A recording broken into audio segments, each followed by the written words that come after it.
खबर दे रावलपिंडी से साबिक पार्लिमानी सेक्रेटरी रेवेन्यू पंजाब चौधरी अदनान कत्ल केस का मामला। रावलपिंडी पुलिस ने 2 मुलजमान को गिरफ्तार कर लिया। मुलजमान से तफ्तीश जारी है।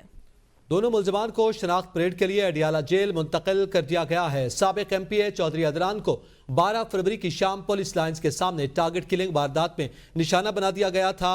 चौधरी अदनान कत्ल केस का ये मामला है। इस हवाले से मजीद जानते अपने नुमाइंदे मलिक इमरान से। जी मलिक इमरान, तफसीलात से आगाह कीजिएगा। जी, ये साबका एमपीए रावलपिंडी चौधरी अदनान के कत्ल केस में 2 मुलजमान को गिरफ्तार किया गया है। इन दोनों मुलजमान को जराए का कहना है कि कराची से रावलपिंडी शिफ्ट किया गया है और शनाख्त परेड के लिए अडियाला जेल मुंतकिल किया गया है। चौधरी अदनान को 12 फरवरी की शाम थाना सिविल लाइन की हदूद में नामालूम अफराद ने कत्ल किया था, जिसके बाद रावलपिंडी पुलिस ने इस कत्ल के मुकदमे की तफ्तीश शुरू की थी।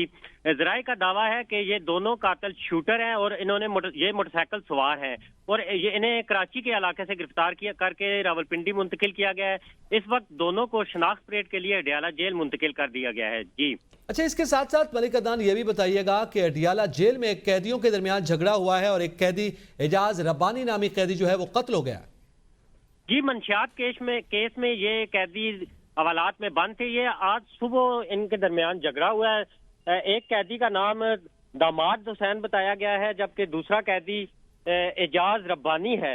ये दोनों मंशियात की बारक में बंद थे और इनका आपस में झगड़ा हुआ है। जराए का कहना है कि जेल के अंदर तेजदार आला, जिसे जेल की जुबान में कटर भी कहते हैं, उससे एक दूसरे पर इन्होंने हमला किया है और दोनों जख्मी थे, जिन्हें पिम्स हॉस्पिटल इस्लामाबाद शिफ्ट किया गया था और दौरान इलाज मुआवजा एक कैदी एजाज जो है वो जा बहक हो गया है। जी बहुत शुक्रिया तफसीलात से आगाह करने के लिए।